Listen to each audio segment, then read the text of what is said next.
and thank you, everyone. Hello, everyone. I'm so glad to be here. And especially hello to you, Zaida.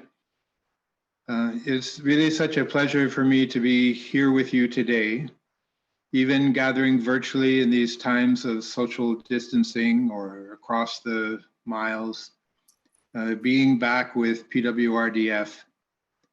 I feel like these are my old stomping grounds, to which my heart is tethered with a strong, if invisible, rope, a connection to this community and all its relations, to this organization, to these people, and of course, to Zaida and her colleagues, my colleagues. And while celebrating Zaida and all the goodness she has brought to our community, I also think of those we were close with who left us before their time, of Kathleen Ptolemy, John Vandenberg, Robin Gibson, Winsome Moses, and John Rye, and others who now have passed on, like George Cram, Dorothy Davies Flindle, and Bob McRae. And to those who worked with us and have retired or gone to work elsewhere, like Charlotte Maxwell, Jill Martin, Barb Wilkins, Annie Al Young, Ellie Vandenberg, Huline Montgomery, Jane Maxwell, Adele Finney, and others I'm afraid I may have neglected to mention, each a remarkable person bringing their own gifts to our shared work for a truly just, healthy, and peaceful world.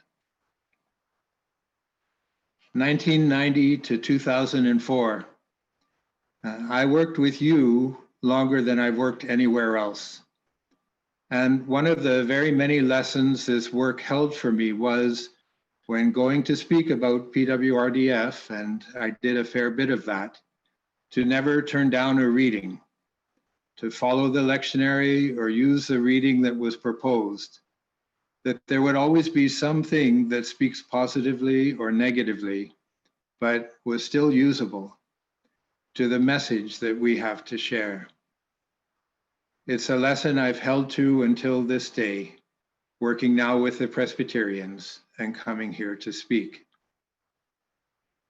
So, Luke 1, the Magnificat, Mary's Song of Praise, the reading we've shared here today, is a passage of great importance, a song of high praise, a hymn of rejoicing, and it's a reading that I was not prepared for. I knew the story and its important place as we move into Advent and light our way to Christmas, a time of waiting, a time of hope, a time of joy, a time of celebration of God coming to live among us.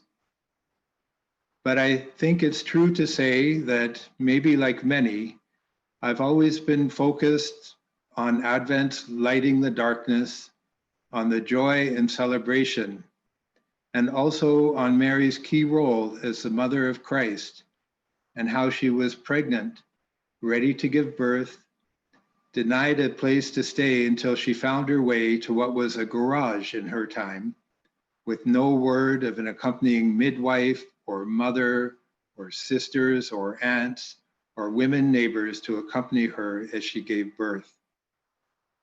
We know that the men with her were not ready for this moment. And then the great miracle of a child, of the Word become flesh, of God as human, born in a manger. So since Suzanne proposed this reading, I took a look and I read a little more, and some of the lines of the passage came into view for me in a new way. God has lifted up the lowly. God has filled the hungry with many good things. God has brought down the powerful from their thrones and sent the rich away empty. God has kept the promise made to our ancestors. This was a song of celebration, yes, but in Mary's own voice, from a theology of the oppressed and dispossessed, the theology of Jesus's mother. Looking further, I found an article, one of many. This one's entitled The Subversive Magnificat, What Mary Expected the Messiah to Be Like. And like several other sources, it tells us the Magnificat is the longest set of words spoken by a woman in the New Testament. It's the first Christmas carol ever composed. It echoes the song of Hannah from 1 Samuel. And in the past century, at least 3 different countries have banned its public recitation, their governments considering the song's message to be dangerously subversive. During the British rule of India, the Magnificat was prohibited from being sung in church. In the 1980s, the song was taken up by Guatemala's people, inspiring the poor to believe that change was indeed possible. So it was banned. And in Argentina, after the mothers of the Plaza de Mayo, whose children were disappeared during the dirty war waged by the generals,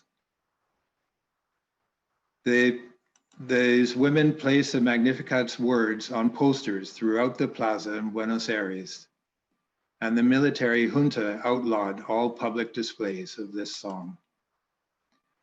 And so through history, just as the Advent season offers hope of new beginnings, this passage has brought challenge and is still today a call for change, for true justice, health, and peace.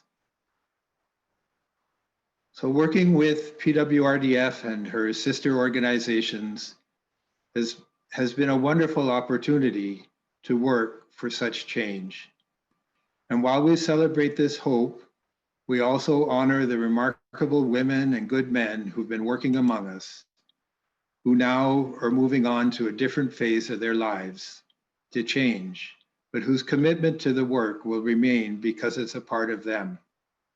People like Zaida, whose good nature, keen insight, breadth of experience, deep commitment, clear voice, and infectious laugh have accompanied us in our efforts.